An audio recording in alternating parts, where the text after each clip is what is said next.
Coucou tout le monde, bienvenue dans ce live coup de boost du lundi matin. Et aujourd'hui, début du mois de décembre, 1er décembre, j'avais envie de vous parler des actions que je mets en place dans mon activité, dans mon entreprise pour décembre. Décembre, pour moi, c'est vraiment un mois particulier, un mois avec une énergie tout à elle. Et je ne sais pas si vous le sentez, vous, ce changement d'énergie entre novembre et décembre, si vous avez aussi vos routines, vos moments précis en décembre, mais c'est vraiment pour moi un moment important au niveau de la préparation de 2026 et aussi de la clôture de l'année. Un mois vraiment avec une énergie que j'aime beaucoup. Autant novembre est un mois qui est très très difficile et encore cette année il a été très très difficile encore hier. Autant décembre, je sens comme un shift, comme une nouvelle énergie qui est là, qui se prépare. Alors moi j'ai mon calendrier de l'Avent, j'adore ce moment, j'adore cette période du calendrier. Je trouve que c'est un super moment. Depuis des années, j'ai mon calendrier, j'ai des rituels, des routines durant ce moment de l'Avent que j'aime vraiment beaucoup et cette énergie de décembre.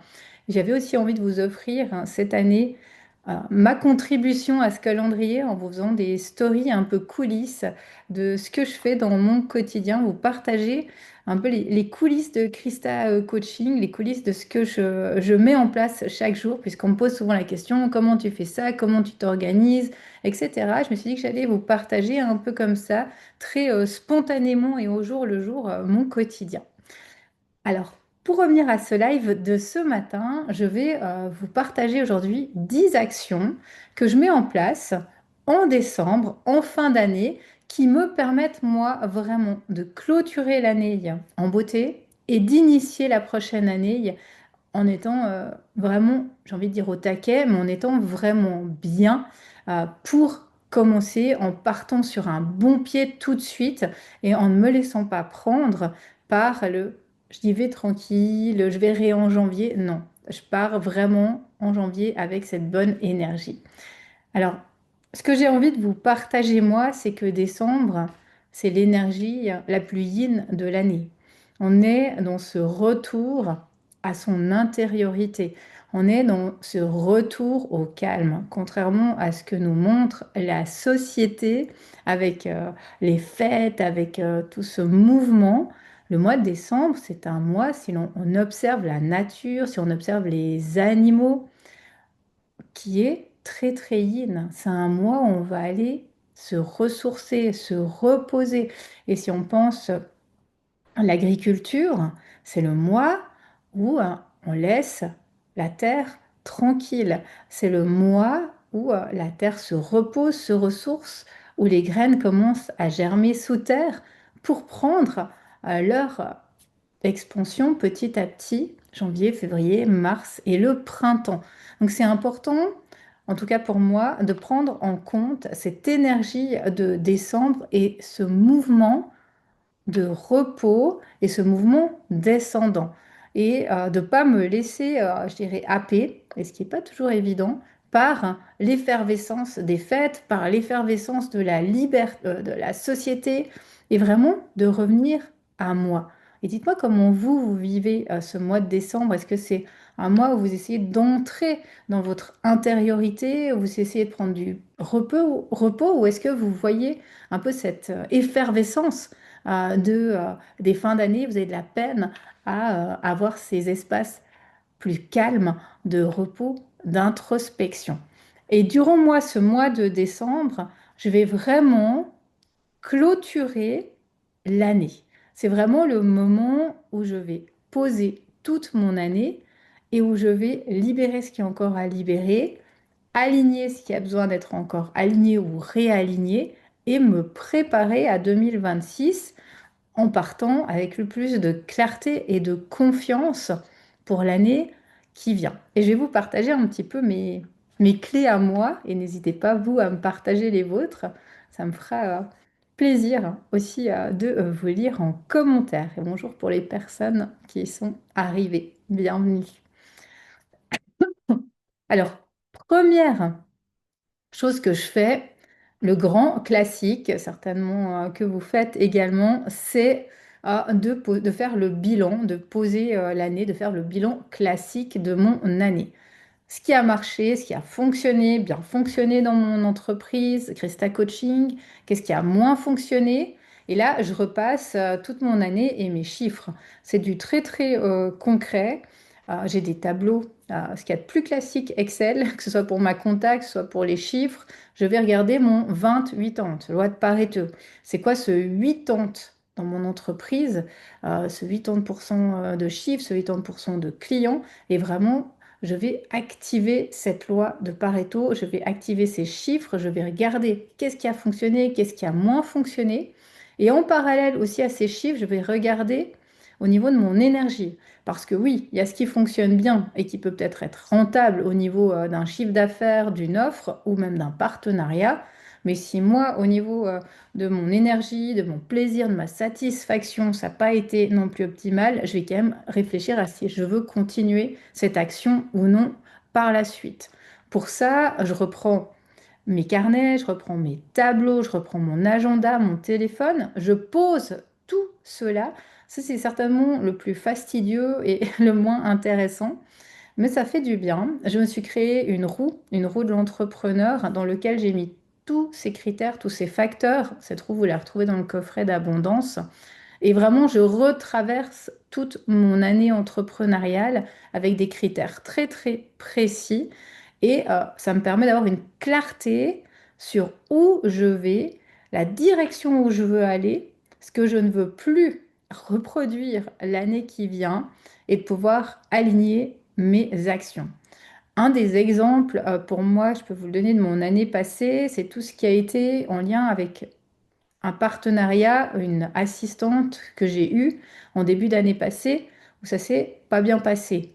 Donc j'ai reposé tout ça, j'ai analysé le pourquoi ça s'est pas bien passé parce que j'ai ma part de responsabilité dans chaque chose et j'ai regardé comment je peux aujourd'hui améliorer ce facteur de partenariat avec ma nouvelle assistante et ne pas reproduire les mêmes schémas, les mêmes erreurs, les mêmes difficultés et me retrouver dans cette situation de l'an passé.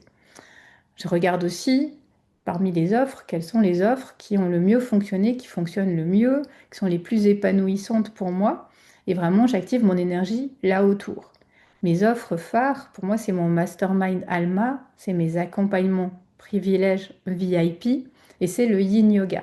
Donc c'est là autour que tourne mon énergie en majorité, mon 80-20, autour de ces prestations, de ces offres. Et ça, je le fais pour toute ma roue et tous mes secteurs entrepreneuriaux, clients, partenaires, les événements, les salons. Je reparcours tout ça. Première action, première clé importante, très importante selon moi. Deuxième chose que je fais chaque mois de décembre, une fois que j'ai fait mon grand bilan, c'est que je fais un équilibrage énergétique de tout ça. Je fais ce qui s'appelle un bilan énergétique. J'ai également créé dans le coffret des cadrans, des grilles, si vous voulez, pour utiliser avec mon pendule. Et là, je reparcours de nouveau toute ma roue de l'entrepreneur avec un point de vue énergétique et je vais voir qu'est-ce qui a encore besoin d'être libéré, d'être activé, d'être célébré durant l'année qui va venir avec ces grilles énergétiques, avec ce cadran et mon pendule. C'est quelque chose de très très important parce que tout est calibré en plus de tout ce qui est plutôt action, stratégie, marketing au niveau énergétique. Et ça, c'est quelque chose qui me prend beaucoup de temps également et qui est dans le coffret d'abondance que je fais aussi pour moi et que je vous partage. Troisième action que j'aime faire, c'est des rituels. Durant tout décembre, alors durant toute l'année, je fais beaucoup de rituels, mais durant décembre, tout décembre, j'ai vraiment tout plein de rituels pour ma clôture d'année où je vais vraiment célébrer, partager, libérer. Pour moi, le mois de décembre, il y a ce portail 12-12, 21-12 qui est hyper puissant. C'est un des moments de l'année et un des portails pour moi de l'année qui est le plus puissant, le plus beau, celui que je préfère. Et là, vraiment, je célèbre. Donc, il y a des routines, des rituels. À Yule, je célèbre également le solstice d'hiver, l'arrivée de l'hiver, et puis petit à petit la lumière qui revient. C'est vraiment tout un moment très très important pour moi, cette fin d'année et cette célébration. Je termine toujours mes années par les 7 nuits de Yule, que vous faites peut-être également, qui pour moi est vraiment un moment symbolique de transition, de passage d'une année à l'autre. Je travaille aussi sur tout ce qui est numérologie, de voir quelle est la numérologie de l'année. Donc on va entrer en année 1. Je connais ma numérologie personnelle, je vais entrer moi en année 9. C'est exactement où je me situe dans une année de changement, de clôture. Je vais regarder également les énergies au niveau de l'année chinoise. Et vraiment, tout ça me permet de poser en décembre des bases solides au niveau rituel et énergétique. Ça, c'est quelque chose qui est essentiel pour moi. Je me prends aussi du temps pour aller célébrer avec d'autres personnes. Je me suis inscrite à un cercle de femmes, à une journée avec des femmes. Je suis inscrite à un moment de carnet créatif, de célébration. Donc, c'est vraiment un mois qui est ponctué de rencontres et d'événements rituels, énergétiques pour clore l'année qui vient. Ce que j'aime également faire comme action, quatrième action en décembre, c'est de nettoyer. C'est vraiment un moment où je sens que j'ai besoin de clore ce qui a besoin d'être clos, de terminer ce qui a besoin d'être terminé. Et encore plus dans cette année 9, où là, vraiment, pour moi, c'est un moment de grand tri. La fin d'année, hein, c'est vraiment le moment où je jette, je nettoie, je trie, que ce soit dans mon bureau, dans mes papiers, dans mon ordinateur, dans également mon site internet, mes réseaux sociaux. Je fais le grand, grand nettoyage en décembre et je prends du temps pour aussi purifier mon espace. Ça me permet vraiment d'amener une nouvelle énergie, un nouveau souffle à l'année qui vient. Donc ça me prend aussi pas mal d'énergie et de temps de trier, de ranger, de jeter, de célébrer ce qui a célébré et de laisser partir ce qui doit partir. Ce que je fais également, ma cinquième action, c'est d'aller semer les graines de 2026. Ça, c'est un moment aussi qui est essentiel. Une fois que j'ai fait mon grand bilan, je vais vraiment poser ce que je veux mettre en 2026. Donc là, c'est vraiment au niveau organisation. Je sais exactement, dans les grandes lignes, hein, on est d'accord, où je vais l'année prochaine. Je sais quelles sont les grandes idées, quels sont les grands thèmes, quels sont les grands moments de lancement de l'année. Ils sont posés dans mon agenda. J'ai pris du temps également avec mon assistante pour le faire la semaine passée. Cette semaine, je reprends aussi du temps avec elle. On pose vraiment tout cela. L'organisation 2026, elle est prête. Je sais quand ont lieu les grands lancements, notamment les grands lancements de Alma, les deux grands lancements au niveau d'avril pour la deuxième cohorte et de septembre. Et là, tout tourne autour de ces lancements et je construis mon agenda. Je fais attention de ne pas faire chevaucher des événements. Je fais attention de prendre des événements qui ont un sens au moment des lancements, de ne pas accepter certains partenariats ou certaines routines ou certaines contributions au moment où je lance Alma pour pas qu'il y ait de chevauchement.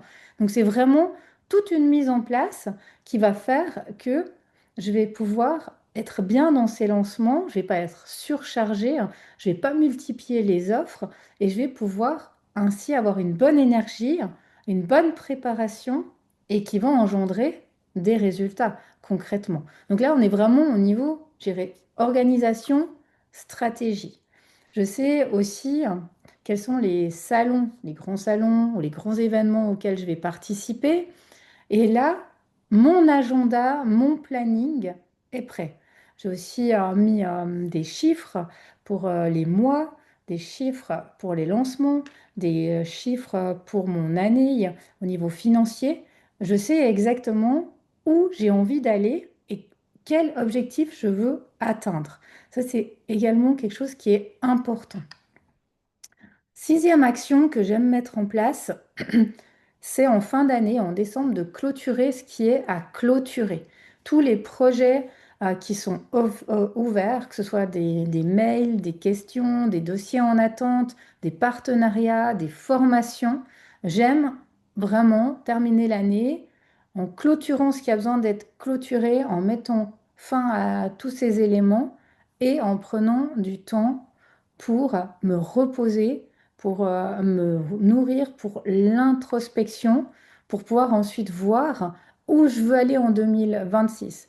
Peut-être quelle formation j'ai envie de prendre, de quoi j'aurai besoin, quel mentor j'ai envie de choisir pour l'année qui va venir. Donc c'est vraiment quelque chose que je fais en décembre, cette partie-là, de vraiment aller voir quels sont mes besoins pour l'année à venir, quel est aussi le temps, l'investissement que j'ai envie de mettre dans mes formations pour venir et de clôturer ce qui a besoin d'être fini, de vieilles formations, de vieux partenariats, etc. Ça, c'est un moment qui est très, très important au niveau de la clôture, hein, ce mois de décembre, mais vraiment une clôture dans quelque chose qui est fluide, qui va vraiment dans une envie ensuite de nouveau départ ou de croissance.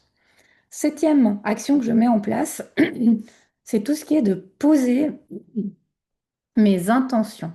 En- J'aime vraiment en fin d'année et en début d'année poser une intention très claire, un mot symbolique souvent pour mon année à venir. Si vous avez vu mon travail sur le tableau de vision, je commence toujours mon tableau de vision par une visualisation et par un symbole. Cette année, c'est la coquille Saint-Jacques qui est venue pour moi comme symbole de 2026 et de mon tableau de vision. Et au niveau des intentions, j'ai mis vraiment une intention, moi, dans la confiance au changement. Puis je vais être vraiment dans une grosse, grosse année de changement, de déménagement, de transition. Je sais que ça va être mon mot-clé de 2026, confiance dans le changement. C'est mon énergie, c'est celle que je vais activer tout au long de l'année et où je vais mettre mon attention tout au long de l'année. Et là, j'ai vraiment, moi, travaillé ma grande vision. Je vais faire mon fameux tableau de vision dont je vous ai parlé la semaine passée et vraiment pouvoir aller manifester ce que je vais mettre sur ce tableau. Et là, de nouveau, je prends du temps pour faire ce tableau que j'ai déjà fait et pour pouvoir petit à petit euh, me l'imprégner, si on veut vraiment me connecter à lui au quotidien durant ce mois de décembre, le travailler, me connecter à ce tableau. Et j'ai également toujours sur mon ordinateur un document d'alignement où je vais écrire vraiment tout ce que je souhaite manifester durant l'année. Ce document, qui est un document écrit, un document Word, j'y reviens régulièrement dans l'année, j'ajoute des choses, j'enlève des choses, et c'est vraiment ma grande vision écrite qui est là en permanence. J'y viens aussi quand j'ai des moments de doute, de moins bien, vraiment pour repuiser cette énergie, me reconnecter à ma grande vision. Donc c'est un point qui est très très important, cette connexion à ma grande vision et cette préparation avec le tableau de vision, le document, le texte que j'écris, ce que je souhaite manifester et cette connexion à tout ça. Et durant ce mois de décembre, je prends beaucoup de temps également pour cette partie-là. Ce que je fais également, neuvième point, c'est que je célèbre. C'est aussi un point important. Je célèbre mon année 2025. Je prends le temps vraiment d'accueillir tout ce qui a besoin d'être accueilli, que ce soit au niveau des réussites, des victoires, des succès et que ce soit au niveau des moments plus contractants, des échecs, des expériences plus négatives. Je vraiment célèbre tous ces moments, je libère les moments où les points qui sont peut-être plus compliqués. Mais c'est vraiment là le moment de repasser sur tout ce qu'il y a eu, de prendre le temps de revenir sur toute l'année, toutes les transformations, les victoires et d'être dans cette énergie de gratitude tout au long de l'année. Ça rejoint mon point tout à l'heure d'action au niveau des rituels et des routines. Et ça, c'est vraiment quelque chose qui fait partie intégrante du mois de décembre, tout ce qui est célébration. euh, et vraiment gratitude pour cette année. Et dixième action que je mets en place en fin d'année, c'est tout ce qui concerne vraiment les messages envers les personnes qui sont dans mon univers, ma communauté, mes clients. C'est vraiment un moment où j'aime aussi offrir des cadeaux, des attentions, des gestes pour terminer l'année. C'est également à ce moment-là que je profite de faire des grands tirages aussi de tarot. Ça peut être pour des personnes que j'accompagne, pour moi. C'est vraiment un beau moment de cadeau. J'aime aussi offrir une intention, offrir un mot, un geste, un cadeau spécial. J'aime gâter ma communauté à ce moment-là de l'année. Je trouve que c'est vraiment un beau moment pour le faire. D'ailleurs, je peux déjà vous le dire en teasing que j'aurai des belles surprises en décembre qui vont arriver, de beaux cadeaux et vraiment pouvoir clôturer aussi au niveau du lien, des relations, amener également ce moment de partage de joie dans ces gestes de fin d'année, de cadeaux qui sont très très importants pour moi également en décembre. C'est aussi un moment où j'aime préparer des surprises pour ma communauté, pour ma clientèle, des beaux moments symboliques.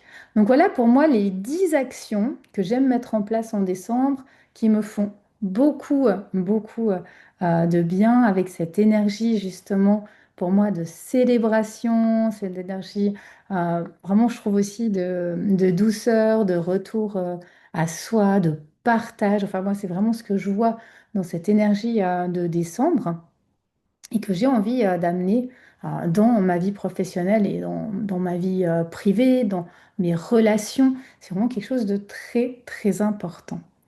Dites-moi, vous, dans les commentaires, si vous le souhaitez, si vous mettez aussi en place des actions en décembre, si c'est un moment que vous appréciez également, ce mois de décembre, où vous prenez du temps pour célébrer, pour préparer, pour gâter votre entourage, comment vous accueillez décembre au niveau des énergies.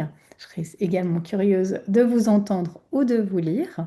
Et pour terminer ce coup de boost, ce live, j'ai envie de vous rappeler que vous pouvez accéder au coffret d'abondance. Tout ce que je vous partage durant plusieurs semaines et aujourd'hui se trouve dans ce coffret d'abondance puisque je l'ai créé par rapport à moi. Ce coffret, c'est ce que moi, je mets en place chaque année et que je vous partage. Donc, vous avez les bilans, vous avez la roue de l'entrepreneur, vous avez les cadrans pour faire votre équilibrage énergétique, vous avez les tirages de tarot suggérés, des audios, vraiment du contenu de qualité pour pouvoir vous accompagner en cette fin d'année. Et on va jusqu'à célébrer ensemble les nuits de Yule, les 12 nuits de Yule à la fin de l'année pour passer ce cap en 2026 ensemble, à ce beau moment de 2026. Voilà ce que je souhaitais vous partager ce matin, mes 10 actions, mes 10 routines incontournables du mois de décembre. Je suis contente vraiment de pouvoir commencer ce 1er décembre en votre compagnie sur le coup de boost. Je trouve que c'est un beau moment symbolique. Je vous souhaite un magnifique mois de décembre et je me réjouis de vous retrouver tout bientôt pour un prochain coup de boost. À bientôt.